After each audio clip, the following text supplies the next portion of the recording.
কোনো ছাড়াছাড়ি হবে না, শোয়াই ফেলবো একদম। বাবুল স্যার থ্রেড দিয়ে গিয়েছে, শান্ত থ্রেড দিচ্ছে। হুঙ্কার বেশি দেওয়া যাবে না ভাইয়া, হয়েছে কি ওটা কমিটির টিম। যদি আপনি 8-10টা টিম থাকতো তাহলে বলতে পারতেন যে এটা কমিটির টিম। বেশি উত্তাপ আবার দেখানো যাবে না, পরে ডিমারিট পয়েন্ট খেয়ে যাবো। ওরা যদি থ্রেড দেয়, আমরাও যদি থ্রেড দিই, সো একটা পক্ষকে তো অবভিয়াসলি সেভ করতে হবে। না, ওরকম টেনশন নাই, সবাই তো আসবে এবং সবাই খেলার জন্য অনেক এক্সাইটেড। এবং এরকম একটা টুর্নামেন্ট বলবো, এরকম একটা ম্যাচ হচ্ছে, অবশ্যই কোয়াবকে অনেক ধন্যবাদ দিতে চাই।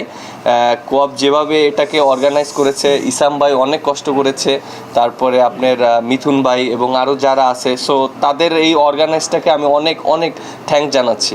হ্যাঁ, খুবই ভালো একটা প্রিপারেশন হচ্ছে বিপিএলের আগে, এবং বেশ কিছু প্লেয়ার আছে যে আমাদের টিমের প্লেয়ার শান্তর টিমে খেলছে এবং শান্তের টিমের প্লেয়ারও আমাদের টিমে খেলছে। সো এটা একটা অনেক এক্সাইটিং, এবং আমি মনে করি যে বিপিএলের আগে এরকম একটা প্র্যাকটিস ম্যাচ হয়ে যাচ্ছে, এবং যেহেতু প্র্যাকটিস ম্যাচটা হচ্ছে খুব ভালো এক্সাইটিং মোমেন্ট, এবং আমরা জানি যে এখানে প্রত্যেকটা মানুষ আসবে খেলা দেখতে, এবং আপনারা যারা আছেন সবাই থাকবেন, এবং ক্রিকেট বোর্ড আমাদেরকে ভালো একটা সাপোর্ট করছে। সো ওভারঅল সবাই আমাদেরকে হেল্প করছে।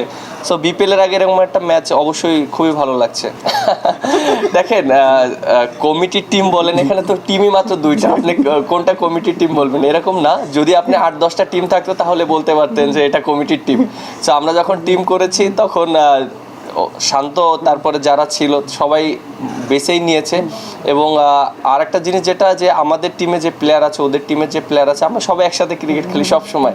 সো এটা একটা মজার বিষয় যে একসাথে আমরা খেলবো। এবং হ্যাঁ, অবশ্যই যদি খেলার ভিতরে প্রতিদ্বন্দ্বিতা না থাকে তাহলে সেই খেলার কোনো মূল্য হয় না।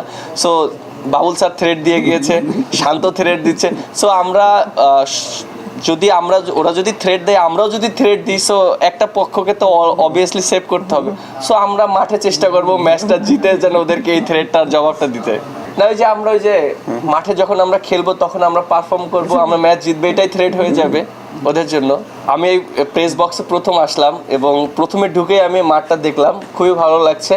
এবং এখান থেকে মানে খেলাটা এত সুন্দর দেখা যায়, ভিউটা, এর জন্য মনে হয় আপনারা অনেক সুন্দর সুন্দর কমেন্টস করতে পারেন এখান থেকে। বাট এখান থেকে মাঠটা দেখে খুবই ভালো লেগেছে, এবং খেলাটা মনে হয় অনেকটা ইজি হয়ে যাবে। না, প্রথমত খুবই এক্সাইটেড, এরকম ম্যাচ খেলার সুযোগ আমাদের আসলে এর আগে হয়নি। তো খেলতে পারলে তো অবশ্যই ভালো লাগবে, এবং খুবই এক্সাইটেড। ছাড় দেওয়ার কথাটা যেটা বললেন, কোনো ছাড়াছাড়ি হবে না, শোয়াই ফেলবো একদম।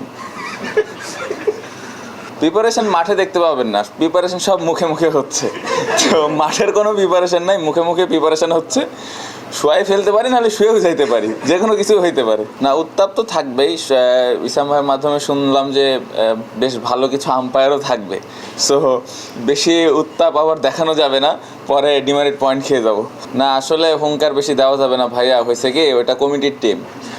কমিটির সব পাওয়ার ওইদিকে, তো ওদের সাথে পারবো না, যতটুকু সেফ সাইডে থেকে করা যায় আর কি। না, অবশ্যই আমার মনে হয় প্রথমত আমরা যারা কোয়াবে আছে এবং আশেপাশে যারা হেল্প করছেন, এটা একটা খুবই ভালো উদ্যোগ। আমার মনে হয় এটা এবছর খুব তাড়াহুড়ার মধ্যে হচ্ছে।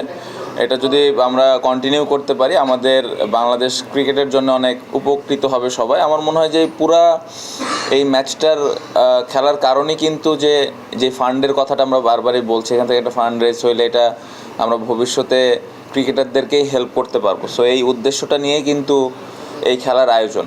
একটু আগে মনে হয় আমাদের কোচ বলে গেছেন যে আমাদের এটা সেকেন্ড টিম, 5টা প্লেয়ার খেলতে পারবে না। এখন আমার ডাউট আছে যে ফোন টোন করে আবার থ্রেড খাইছে নাকি আমাদের প্লেয়ারগুলো, এখন খেলতে আসবে না কেন। তো ফোনে কথা হচ্ছে, মাঠে কথা হচ্ছে, দেখা যাক এখন মাঠে কালকে কি হয়। না, খুবই ভালো। আমি একটু আগে যেটা বললাম যে প্লেয়াররা যেভাবে খুশি মনে খেলতে আসছে, এটা অবশ্যই একটা আনন্দের এবং কোয়াবের অনেক বড় একটা শক্তির জায়গা আমি মনে করি। বাট আপনি যদি দুই টিমের প্লেয়ার দেখেন, সবাই অলমোস্ট ন্যাশনাল টিমের প্লেয়ার। কিছু প্লেয়ার আছে ন্যাশনাল টিমের বাইরে বা ন্যাশনাল টিমে খেলার মতো। সো দুইটা টিমই খুবই ভালো হয়েছে। আমি আশা করছি যে খুব ভালো একটা ম্যাচই হবে। এই দিনটা সেলিব্রেট করাটা খুবই ইম্পর্টেন্ট, কারণ আমরা আসলে 16 ডিসেম্বর অবশ্যই মানে আমরা সবাই জানি যে এটা কতটুকু গৌরবের জায়গা আমাদের জন্য। সো এটা যদি আমরা অ্যাজ ক্রিকেটার খেলার মাধ্যমে যদি সেলিব্রেট করতে পারি, তাহলে তো খুবই আনন্দের বিষয় এবং ভালো লাগার বিষয়। পাশাপাশি ওই দিন এক্স ক্রিকেটাররাও খেলবেন যতটুকু জানি। সো ওনাদের সাথেও হয়তো একটু দেখা হবে, সবার সাথে দেখা হবে। সো পুরো দিনটা যদি আমরা সবাই মিলে একসাথে সেলিব্রেট করতে পারি, অবশ্যই এটা অনেক ভালো লাগার বিষয়। স্যার, এটা আসলে হয় কি, আমি একটু আগে বলছি যে কমিটির টিম যখন মন চাই তখন আসবে, মন না চাইলে আসবে না। আসলে এখানে বেশি কথা বললে দেখা যাবে যে 5টা প্লেয়ারের জায়গায় 6টা প্লেয়ার বাদ পড়ে গেছে, পরে আবার আপনার আরেকটা প্লেয়ার খুঁজতে হবে। সো আমার মনে হয় যে এই জায়গায় আমরা একটু চুপচাপ থাকি। Thank you.